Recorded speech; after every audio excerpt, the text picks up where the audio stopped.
Hey, and welcome to Matt and Jess TV. I am Matt Rose. And I'm Jessica Bun Bun. We are here with our Severance Season 2, Episode 3 reaction and review. Mhm. I'm sure your guys are coming in here with like hundreds of suitcases at this point because there's a lot to unpack from this episode. Yeah, there was a lot in this episode. This episode was great. Yeah. Very informative. Lots of theories coming out of this. Also very dense. It is probably my second favorite episode of the entire show. I will say that right now. Like the Oh, season 1 finale to me, finale. that's the best. Like it was so incredible and shocking and like everything I would want out of this show. Yeah. And then some. But I think we really need to start having this conversation now. Is Severance ascending to that highest level that we think of with those shows like Breaking Bad or Mad Men or like the first 4 seasons of Game of Thrones? Like it needs to have a little bit more longevity. You know, it's only a season and a couple of episodes right now, so I can't put it there yet, but we are ascending. Like this episode is phenomenal, Mhm. insanely well crafted. It's so much to talk about. It's hard to even pinpoint where to start because it's just all over the place and so jam packed. It is so jam-packed. We definitely have some things that we need to talk about. We Yeah. definitely need to talk about Ricken. Ricken, Mm. what is going on with you? I feel like we're going to get into this. Everybody Yeah. just get your tinfoil hats on. Ricken is working for Lumon, and I don't think that he's a spy. I think he's an author for them. I mean, how else do you explain that he's got this kind of money Yeah. and they live in that kind of house with that kind of trash that he's writing? I mean, we're going to get Yeah. way more into that, but we're looking at Ricken very hard in this video.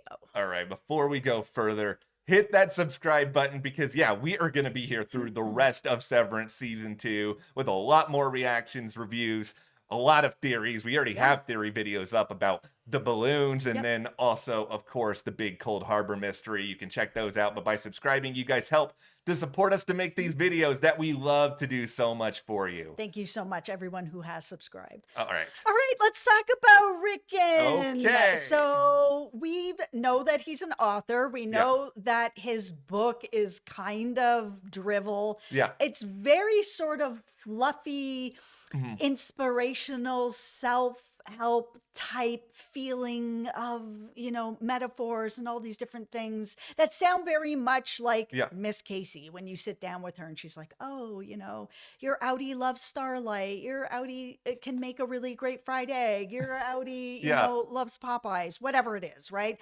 This book already feels very much like that. And Mhm. it is no coincidence that that book just happened to be there. It feels very much like, this is my theory, okay, that Ricken is working for Lumon as an author. He already has written the any book for Lumon. It's this. And that's how he's been able to make a living as an author, because truly, who is buying this book? Honestly, who's buying this book? Nobody. And it's already feeding into the innies. They've read this book, they're feeling really good about it, it's making them feel really good about themselves. So it's kind of like this whole conversation with Natalie, I'm just like, it sounds like Ricken already wrote this book for Lumon. He has already been paid handsomely for this book. That's how they're affording this lifestyle. He even had his reading at his house. And I'm kind of like, okay, so the Audi version of this book just isn't really working. Nobody's really listening to it except for his friends and family. He's not out there doing any kind of author book tours or readings at bookstores or libraries or anywhere that's more important than, I'm just going to have my friends and family over to my house and force them to read my book. Like at that point, it's like, you're not successful at this. You're not making money at this. You're not paying for this house with this. So how are you paying for the house with this? Lumon has given you a check. You've written this book. They've already used it with their innies. And the thing that really quenched it for me was this conversation with Natalie. You've got Devin walking in and being like, why is she here? What's going on? And they're like, neither way. Why don't you take it, Natalie? Why don't you take it, Rick? And it's just like, do you guys not have anything like lined up to say if somebody caught you? Like, you're in the house. Devin lives there. At some point, she's probably going to catch this. Yeah. And so this excuse of like, oh, the innies really like the book, so we're making a innie version. Even Devin wasn't buying this. She was just like, what are you talking about? What's wrong with the version that's already there? Like, we know that they've read it because it came out when Mark's innie was in the outie world, and Ricken there when they were having that conversation, just the three of them, even about the book, he was very uncomfortable about it. And my feeling is because Devin is very anti-Severance. She said that, where Mark's like, oh man, now you want me to go back in there? You're the person who's been like, no, no, no. Yeah. I think that if Ricken took this money and wrote this book for Lumon, that Devin would have been like, I'm not okay with this. So Ricken did it on the sly. Okay, there's so much I think you're correct on in there. And like, so I'll give it a little bit of a personal angle here as somebody who has majored in English with a creative writing specialization and somebody who has written books. I will just say this, Ricken, there is something odd about your book doing well, because it is very hard to write anything that is a book and have it be extremely successful. And it's also just this other idea where if you are writing books and doing something like this and choosing a career path that is so unbelievably difficult, you probably feel like you need some sort of fulfillment out of it. Like you're doing it because either you want to feel special, you want to inspire some other people. And at a certain point in his career, he might have just gotten to this point where it's like, well, I want to make some sort of money. I don't want to just be like writing for nobody. These people clearly want what I'm doing. And it's also, I can make these innies feel special. So I'm inspiring somebody. I'm giving somebody an end game here. And I think for him, that feeling plus obviously the money is enough for him to get by. I agree with you in the sense that I don't think that Ricken is some super malicious figure. I don't think he's out to do anything terrible. No, Ricken, I think, is what he presents. I think he is sort of this, lovable, fun, kind of dumb guy that, really cares about people. I think he's exactly what he presents. But I think he just has the secret. I don't think he's a spy for Lumon or anything like that. I think he just has this secret that he's keeping from Devin because he knows how Devin feels about Lumon and Severance. And he's like, well, I'll just sell it on the sly. I'll pretend like I'm doing well in real life with it, and she won't be any of the wiser, and everything is great. And I help pay for the house. Now, there's one thing you said in there that I think is very important and applicable to the rest of the show. And you can put on a tinfoil hat, you can put on a detective hat. What important hats are to be had here with this? Because commonalities are really important within the world of Severance. And I think all of us, while we are detectiving our way through this show, we have to sort of look at what is similar to everything else. What is similar with this character and characters at Lumon? And you mentioned similarities between Ricken's book and the way in which Miss Casey is talking. Like, this book is basically a bunch of Miss Casey sayings. So they clearly want things in Lumon that are reflective of their philosophy. And I'm not saying that they have like gone somewhere and convinced Ricken to write like this. This may just be who he is, but clearly they want a very specific language model to be presented to their employees. And it's certainly no coincidence that this material has found its way to the severed floor. It's like, a book is not sprouting legs, getting on the elevator and going down there. Like there are reasons why this is there. That entire world is deliberate. Yeah, this book is not flying off the shelves. This is too much of a coincidence. This is a book that was written for innies to help them feel motivated, to find and feel good about themselves, because that's exactly what it did. There's no other reason for this book. No, there's really, really not. But I think what makes this episode so interesting, and there's a number of different moving parts that we can kind of all break down here bit by bit, is it speaks a lot to this idea of loyalty to the company Lumon versus rebellion against the company Lumon, and how we could be setting up eventually for the downfall of everything. But let's begin here with Marcus and Helle, regardless of whether or not we think that this is Helle or Helena. I think what matters here is that we're seeing them quote unquote rebel in their own way, because I don't know how Miss Wong is not getting more upset at them, because I don't know how much work they actually did in this episode. They were just like, we're gonna print off these Miss Casey posters, and we're just gonna leave and wander around and try to get some more people to take notice of us. Yeah, I mean, I know that the whole purpose of bringing the team back together and whatever was to get Mark back working on Cold Harbor, and he isn't doing that right now. For some reason, though, Dylan is. He's very like, I'm in a groove, I'm going to keep going, which was kind of surprising, actually. And it's weird, but also interesting that we had a big spotlight on Dylan within this episode where, you know, we got to see Merritt Weaver show up as his wife, Gretchen. And I will say at first, when we first saw Gretchen here, I thought that she was like some sort of fake wife. 100%. 100%. When she came in, I was like, this is not going to be his actual wife. There's no way. No, but I think what's so interesting, though, is that his Audi and like the amount of time that we saw his Audi in this episode, like it wasn't that much.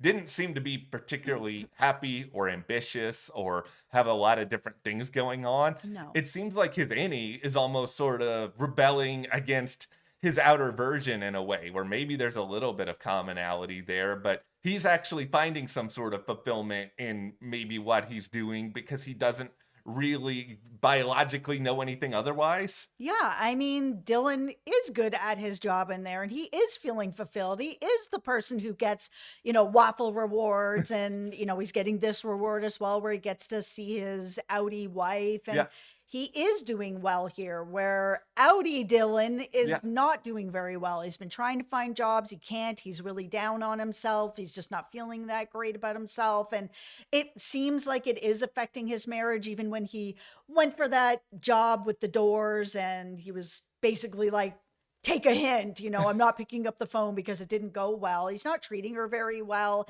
She's trying to be supportive. I understand that he's down on his luck and he's feeling really depressed about it. Yeah.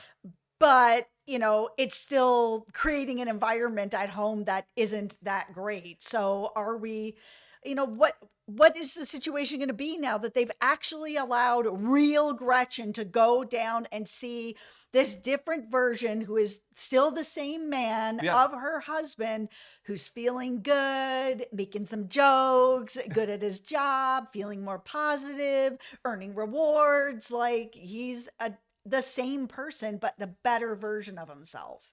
This is where this entire storyline is going to get complicated. Like, I feel like, and I don't want to say it's inevitable because this show does surprise us, but I think it's likely she's going to end up falling for the innie version of Dylan. And we're going to have, like, I don't even know, is this a love triangle? Like, I don't even know what to call it at that point because it is the same person, but it's the same person with Lumon programming. And like, that's where it gets really, really complicated. And that's why this would be really heartbreaking for the Audi Dylan, who I think would then feel like, okay, you only like me because of like these things that I feel when I'm within these company walls. Like, this is going to be a really difficult story if they go down that road. It could get really dark because if she ends up wanting to only be with any Dylan, is she then going to look at getting severed as well, or even their kids? This is a really dark show, right? I mean, it can go and has gone in very, very dark directions. Also, just as an aside, anybody notice that there's a pile of pineapples on Dylan's Audi's table? I thought that was interesting. I thought the pineapple stuff is ridiculous this season. Like, it is seemingly everywhere. It's also maybe tied to a couple of different characters. Maybe let's talk about a lot now, though, in the context of Milchick, because he is the resident pineapple bearer of the show at this point. He is. Maybe he's a little bit prickly on the outside. Is he kind of sweet on the inside? Oh, I'd like to think he does care. I want to really like Milchick, and I want to really believe in Milchick, and that's where we get into the idea of, what does Milchick's rebellion look like? Does Milchick really fully believe in Lumon, Kier, its vision, all of these different things? Because just image-wise, let's just talk about, if we're thinking of somebody who's rebelling, who's cool, who's kind of like in the counterculture, at least I'm saying this as a nerd who would never do this because I'm not cool enough. The dude has a motorcycle. Bill Nye has a motorcycle. Bill Nye can also be cool, right? But he's also a nerd. Question mark? Yeah, no, I understand it might be a little bit of a stretch, but it's just, to me, he's the only character who rides one. on the show. He shows up all the time with his motorcycle helmet. I'm just sitting here and being like, okay, maybe they're trying to tell us something, that he has a little bit of this rebellious spirit, and he's never fully felt like he has gone down the Miss Cobell hole of just being totally all about Kier. It's like something's always been a little bit missing. Yeah, and I mean, a motorcycle can also just signify freedom. I mean, a lot of people that I know that ride motorcycles, that's part of it, right? You don't buy a Honda to feel the wind in your hair kind of thing, but wear a helmet, everybody should. But that idea of freedom that comes with a motorcycle, or going on trips with your motorcycle, that kind of feeling of it. And I think for someone like Milchek, who has said that he's an unsevered man, I know there's people out there that are like, nah, he's fully severed. And maybe that's true. I don't think he is, because he's not fully on the severed floor. And I feel like people who are fully severed, like I think Gemma is, don't ever leave that floor. I don't think they go to the outie world, but it's hard to know. I mean, the outie world is very strange. I'm having a really hard time figuring out what the timeline is and what decade they're even in. We've seen, Helena with a cell phone. Then we've seen Miss Cobell driving like a rabbit or something from the 80s. She's got a tape deck in her car. Mark pulled in that whole opening sequence where, he's got the watch and he pulls into the parking lot at Lumon in a car that's from like the 80s or 90s. And if you pause it, every single car, every car that is in that parking lot is from that same era. There was no modern cars in that parking lot at all. It was really shocking. And then you've got, last episode, you got Irving in a phone booth. When is the last time anyone has seen like a legit phone booth? I'm not talking about like you go into the subway and there's like a phone on the wall. A phone booth. Those don't exist, and they haven't existed in like how long now? 20 years? I have had the worst time trying to figure out and wrap my head around what the show is saying when it comes to the setting. This is the one this is the one thing I figured out, and this may be totally off base, but what if Ben Stiller and Dan Erickson are trying to make some sort of commentary about like the turning point in technology and what it ended up kind of doing to a lot of us? And I think for people who are children of different generations, you all probably have a different idea as to what that is. But it's like, I'm a millennial and I'm still old enough to know what life was like before the internet. So I kind of think of the internet as like this big turning point that changed almost everything. But it's like, even the computers within Lumon, they feel very much like a computer out of like the early 90s, mid 90s, somewhere like that. Yeah, I'm turning 50 next month on February 28th. So like computers in school, that wasn't a thing for me. We had typing class. Like the most like exciting thing is when we had electric typewriters come in. Oh my God. We had phone booths back in the day. Like it is very strange. I just don't know what era they're in, and it feels very purposeful. Like that whole scene with Mark pulling into that parking lot, I felt like I was going crazy when I saw that. I was just like, there's no way. Like, this doesn't make any sense. Helene's got a cell phone, a modern cell phone. And then you've got Cobell in this old 80s car with a tape deck. Mark is driving an old car. Irving's in a phone booth. Stop it. Where are we? Is the outie world also an innie world? None of it is real, which is where I was starting to feel we were with some of this, because we saw Cobell in her car on her way to a place called Salt's Neck. And sitting in the car with her was like an incubator tube. And one of the theories that I had been playing around with, but I just couldn't get legs with it, was the idea that Gemma and maybe thousands of other people that were they were still with us, but not with us. They were maybe, on incubator tubes or machines that were keeping them alive, and that they were permanently severed that way, that their bodies weren't working, but their minds were still working. And I was like, oh, I don't know. But if people are still using their bodies to come down into the sever world, and Milchek is what he says he is, that he is an unsevered man, and that means that he's a real bodied person on the outside coming into the inside. How does it work then if you have somebody who only has their mind? And the way that that works is that the innie world and the outie world are both not real. My brain is currently like in a half meltdown stage. Like, can you imagine if that's the case? I will not be able to speak anymore. I would just be, my mind would be completely blown. Yeah, because if you do have this sort of Yep. outy world that is somewhat controlled, the people that have the technology that really works Yeah. is the person who owns the company. It's Helena. It's okay. All of this stuff is crazy and feasible. And the biggest thing to remember with Severance in general is that this season took freaking 3 years to make. And I understand that, you know, there were strikes, there were other reasons why it took so long. But I also, you know, there were a lot of reports about, you know, certain things were reshot or redone. And it's like they put a lot of time and care into every single thing. So everything from an incubator tube to a car to a watch, like all this stuff is really, really significant. Okay, is Cobell going to be taken out? Yes or no? It looked like she was about to get permanently severed, is what I thought was about to happen with that conversation with Helena, where Cobell turns around. She's basically like, I need to be put back on that severed floor. I need to see this go through. This Cold Harbor needs to go through. I started it with Mark. I want to finish it with Mark.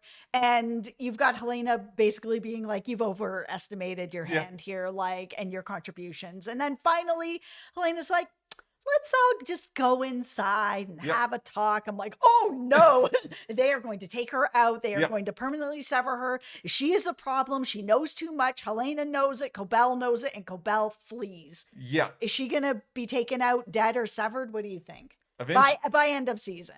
Yeah, by end of season, I would say yes. I think this is all going to end at some point. And not that I want that, because Patricia Arquette's wonderful, but it's just it's a situation where we're seeing once again, like, there's differences of opinion between what's Lumon's way and what is Kier's way. And I think Cobell, she really believes in Kier. And I think she really believes that what she's doing is right. And I think that even in the midst of all of this, even with her running, I still think she's going to try to go find a way to achieve Kier's vision, because I think that loyalty is the only thing she really knows. And this goes back into one of the biggest theories I have for what is really going on here with a lot of the characters on this show, is that we've already seen with Cold Harbor that it looks like Mark is implementing certain aspects of Gemma. And we've talked a little bit in the past about how he may be like putting in personality markers to her because he knows her and he's the only person who can do that. And I feel like Lumon is doing that with a lot of their higher level employees in general, where they want them to still be quote unquote themselves, so that they have personalities on the outside world, so that they're not robots. It's why I don't necessarily buy into the whole idea that everybody's a clone, because I think they all want them to be independent themselves, but they all want them to be fully in service to the company. So I think they're implementing a little bit of personality DNA, or I'm going to call it Kier juice, because it all comes back to Kier. I think they all have a little bit of Kier personality in them, and that explains, talking about commonalities here, the way that I think Miss Cobell talks in some ways. The wording that she uses is very deliberate. I think it also explains further the loyalty that she has to Kier, but because she's also still herself, she still has that DNA of herself, that thing that makes her want to rebel potentially against Lumon, against Helena. It's nobody's fully controllable because of that. They still have aspects of themselves, so it's like, you guys can kind of be in service of the same things, but how you're going to go about it, like, that's completely different. Yeah, and it's the same with Milchek. Yeah. You know, I think you're right. Like, I think he is dedicated, but at the same time, I mean, we saw what happened when Natalie brought in those paintings, and he was just like, something's not right. Like, this doesn't feel right. Like, I've been put into this position, and then they didn't change over the computer and what's going on, and now they're bringing in these paintings so that I get more in line with Kier and feel like I'm part of it. And they're so wildly inappropriate and just awful that, you know, he still finds that he has to basically say, like, thank you, you know, for this really wildly terrible gift that we later see him hide. Yeah, he clearly has that spirit of whoever he was on the outside world, where I feel like, you know, pre-Lumon Milchik was probably somebody who felt like an outsider, who felt like he was underestimated a lot, and feels like he really wants to prove himself. Like, I do think he's an unsevered man, but I do think at some point they've implemented a little cure juice in him too, but it's just everybody reacts to this stuff differently. And just because he's loyal to the company does not mean that he's going to be loyal or supportive of wildly uncomfortable portraits of different people telling him to do things that he doesn't fully agree with. And I think the other big clue, and you've brought this up previously, is him talking about Irving as though any version of Irving is a dear friend of his. Yeah. Milchick could have been lying. I mean, we've seen him lie about things before, but at the same time, I kind of feel like there might have been a little bit of truth in there. I think there was. I mean, if we go back and look at season 1, I think there is truth in there. I think Milchick does believe that there is a good friendship between them, that there's something more than just a worker relationship. I think he really respects Irv. Yeah, I think so. Okay, let's talk about the cure juice and the goat people. Because it feels like they have definitely all got something going on over there. Like they've drunk the juice. Yeah. But they also feel like they've kind of just been forgotten about or like left. Like it was very interesting to see how disheveled they were, how unorganized they were, how not put together they were, and how protective they were. Like they were not willing to help. They definitely had seen Gemma before, and until they really pushed, they weren't giving up those answers. Yeah, first and foremost, this whole scene was outstanding. Like the set that they built, like I don't know how much of that was practical, how much was CGI, any of that sort of stuff, but it looks so incredibly unique. We have Gwendolyn Christie, who you probably either know from Wednesday or for being Brienne on Game of Thrones. Yep. She's here as the resident goat lady. There's one thing in particular she says that I want us all to kind of mark here. She uses the word fripperies, which is probably a word that none of us have ever really heard before. No. This kind of ties back to episode 2, certain words we heard spoken to Helena that also did not feel like they were of this time. And that kind from her dad. Yeah, and this goes back to the whole, the cure juice. If everybody's got an element of cure in them, are they speaking to how Kier would speak? But then the other thing that's really crazy about some of this is that I'm not like a specialist in semantics or etymology or like these sort of things, but I did take a course in college about Chaucer, about Old English, and that some of these words that are being spoken are Old English words.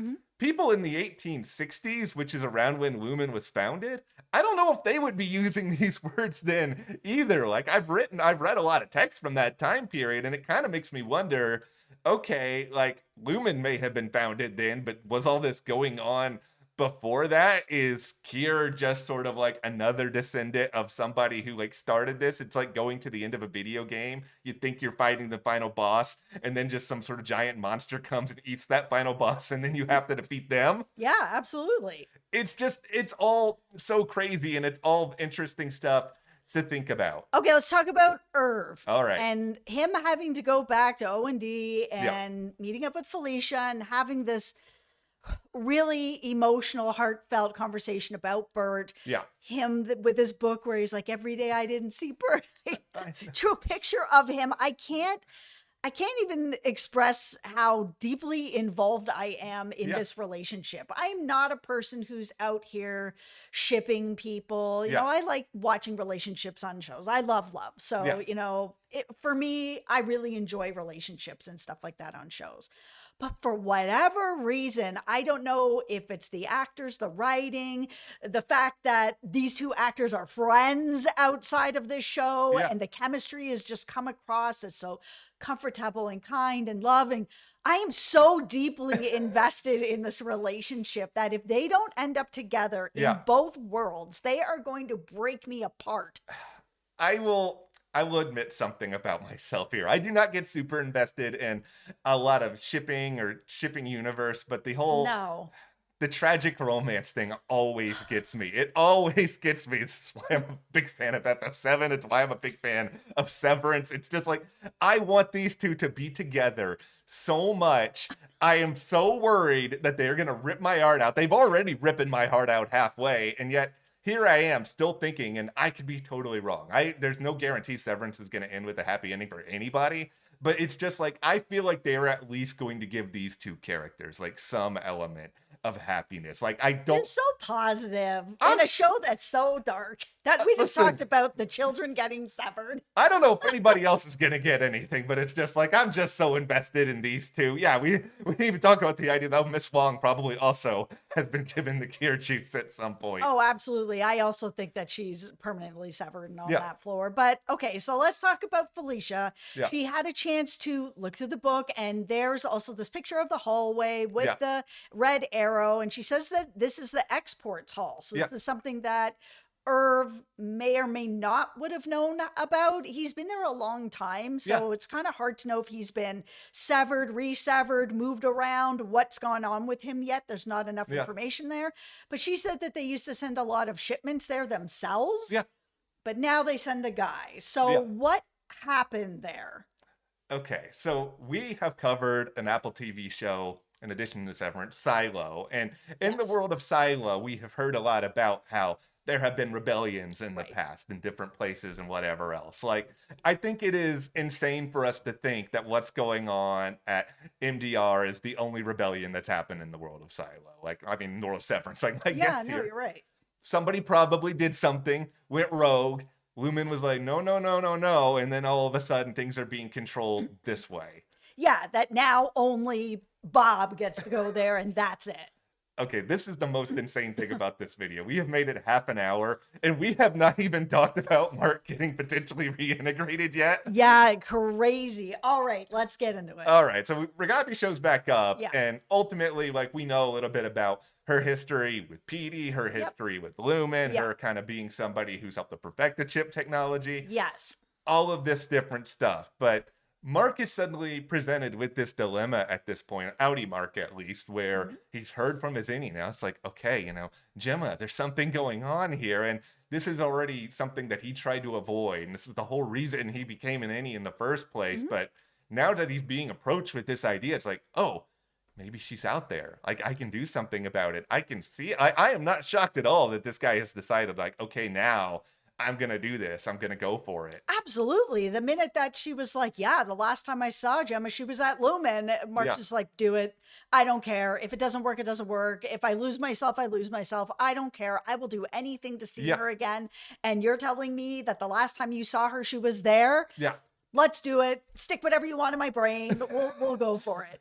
I just have to say the amount of guts, insert synonym for guts, insert whatever you want here, that it took for Dan and Ben, everybody on this show, to be like, we're going to do this in episode 3. I know. This is such a huge show breaking, changing twist where it's like, okay, Mark can do this, but he has to now find a way, if he's going to continue to go into work where nobody suspects anything. Like, he's not a secret agent. Like, this is not going to be easy. No, I mean, we saw him with the light box trying to burn a message in his retinas. Like, he doesn't know what is going on. We did see that whole sequence at the beginning where he's timing things. We saw his tray where he's got his key card, cell phone, the watch with the timer, and car keys that look like they're for a much older car, which we saw him driving in a much older car.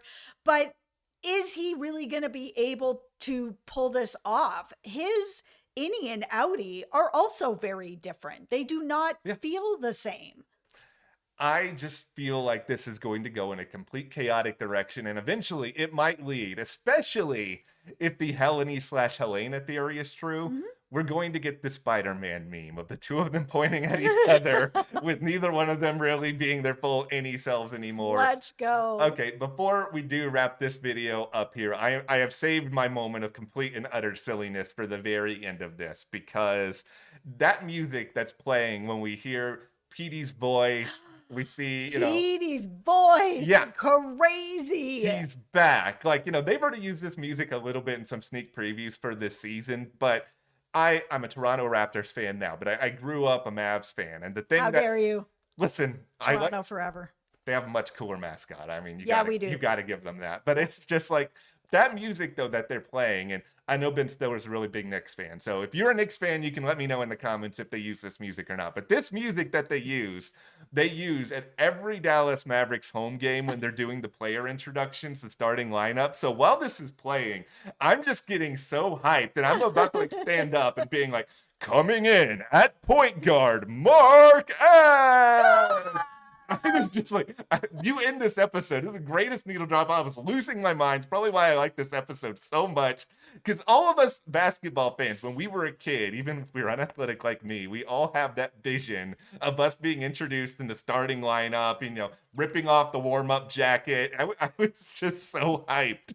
Yeah, it was such a good reveal. Hearing Petey's voice, and that's all tying back into some stuff from season 1, and now here's Mark. I can't believe that they did this so early on in the season. This feels like a season finale.